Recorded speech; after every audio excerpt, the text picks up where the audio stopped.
Coming up, UT is offering some special classes to help students quit a bad habit. And some areas on campus are hot spots for crime. Plus, Derrick Lawson has the highlights from both the men's and women's games versus BG. Your news in 10 minutes starts now. Thanks for joining us this Friday the 13th. I'm Danielle Beaucheane. And I'm Bryan, Gilles, and we are finally drying out after all that rain we had. That's right. On Wednesday, warm weather and a total of 2.4 inches of water helped flood parts of the university.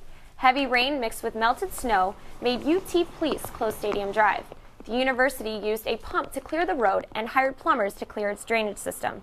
Director of Main Campus Facilities, Maintenance, and Construction, Victor Brigner, says the road was drained by 9 that evening. However, 2 flood warnings for the Toledo area remain in effect until 1 o'clock Sunday morning. Since the merger of MUO and the University of Toledo in 2006, there have been 2 leaders of diversity here at UT. Hillary Porter tells us about the new Vice President of Equity and Diversity. Sandra Rivers-Gilles is the manager of diversity programs for the Health Science campus, while Dr. Samuel Hancock is assistant to the president for institutional diversity on main campus. The new position was recommended by the President's Council on Diversity after several racial issues surfaced, including an offensive cartoon making fun of the former Arts and Science Dean, Y.T. Lee. Council Chair Charlene Gilbert says the committee believes the university needed a point person. This is what needs to be done, this is a recommendation that should be done, and here's the person that actually is accountable to make sure it gets done. So it's really about implementation and accountability, which is what we've been focused on. Larry Burns has been appointed to the new job on an interim basis, despite his limited knowledge on the topic. I would say I'm moderately aware of all of them, but certainly not aware enough in my new position.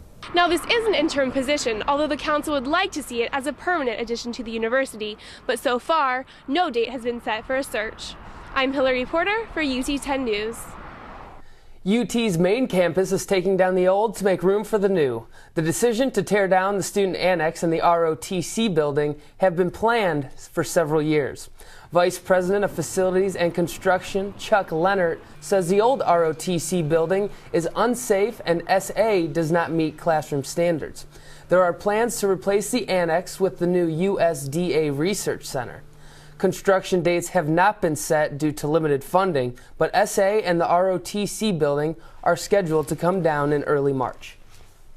Resident hall crime has increased in the last few years.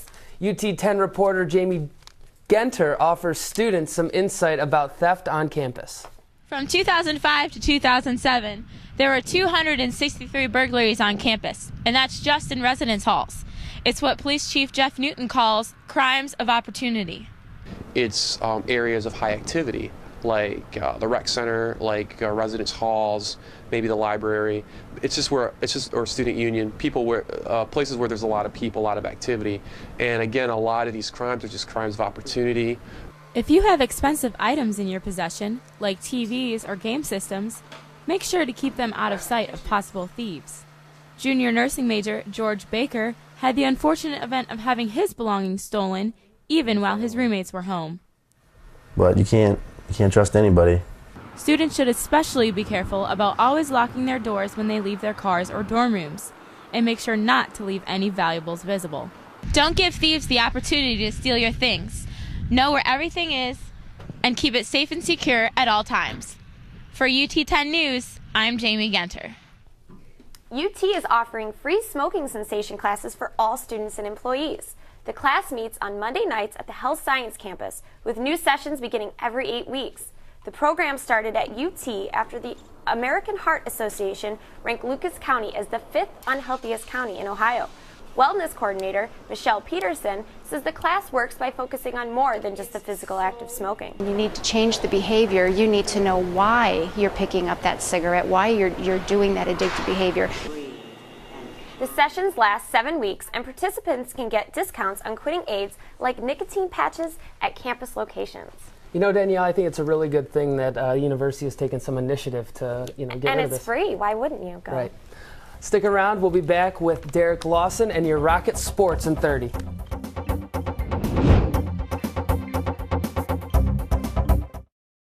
At the University of Toledo, you'll love the small classes and personal attention. Great job on the paper. Thanks. Choose from more than 140 degrees, from the sciences to the arts. Plus, UT offers exciting career opportunities. Cool, I just got that internship. And our campus is amazing. See you at the game.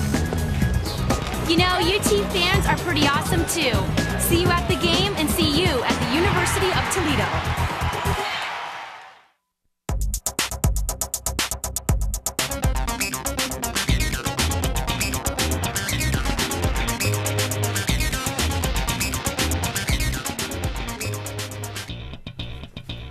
Welcome back. I'm Derrick Lawson, and this is your UT 10 Sports. Thursday night, the Lady Rockets went down to BG to stop the Lady Falcons' 20-game win streak. The Rockets got off to a good start with an Allie Clifton basket. Then Clifton slashes to the basket for 27 points in 27 minutes. Allie wasn't the only Rocket to compete as Tamika May spins and misses the shot, but hustles and gets her own rebound and puts it in for the score. Tanika would score again and finish with 11 points. Nama Shafir, the freshman sensation, would also chip in with this smooth pull-up jump shot. Shafir would score 10 points and be the third Rocket in double figures. But BG would pull away by hitting basket after basket when they needed them down the stretch. BG would go on to win 70-53. Allie Clifton was disappointed about the tough loss to the rival Falcons. I think what we need to do better was we just need to communicate more, execute on the offensive end, box out. All the little things that it takes to win. And, we'll get out after it tomorrow and, we'll work on the things that we need to do. The day before the women took the trip down to I-75, the men played the Falcons at Savage Arena on Wednesday night. In the first half, Tyrone Kidd takes it strong to the basket and draws the foul. Kent would finish with 10 points on the night, and then Jonathan Amos drives and dishes this beautiful pass to Kent. The two would combine for more than half of UT's points. The Rockets would play defense. On this play, they get the steal, which gets down to Jonathan Amos, who takes it strong to the basket and gets the easy score. Coach Cross and the Rockets were behind as much as 13 points with 6 minutes to go in the game. With under 5 minutes to go, Rockets start a run with the Jonathan Amos jump shot. Then Amos drives and gets the hoop and the harm. Amos will finish with a double-double and a game-high 20 points and 11 rebounds. But it wasn't not enough as the Falcons hit crucial shots to pull away from the Rockets. The Falcons would win 59-54. They made the plays necessary in order to win, and when the plays presented themselves to us, we didn't make them. Unfortunately, both teams lost, but I will tell you this, the Rocket women are really impressive. Don't let the score fool you. And I guarantee, you hear it first on UT 10 News, that they're going to win the MAC tournament. They're going to knock off the Falcons. Well, best of luck to them. Yes, best of luck. We'll be back in a moment with more UT 10 News.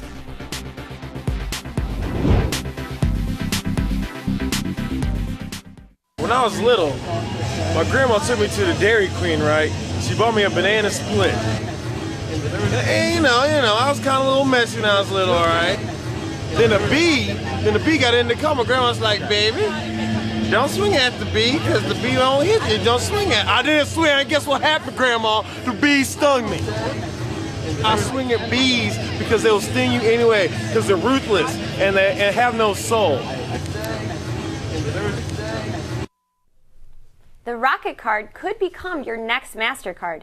84 businesses now accept this as a form of payment, including Penn Station in Monroe, Express Laundry Service, and the Rocket Fuel gas station. Public Relations Manager for the Oasis, Lindsay Coxworth, says the Rocket Card brings in customers and increases revenue. Students can use their cards as far as downtown to Sylvania. That's it for UT 10 News. If you have any stories or information you would like to share with us, please email us at ut10news@gmail.com. And remember, you can also watch us on YouTube or Facebook, where you can get caught up on all your campus news whenever you want. For Bryan, Gilles, Derrick Lawson, and all of our crew, I'm Danielle Beaucheane, and have a great week. Stay tuned for more news for UT Campus.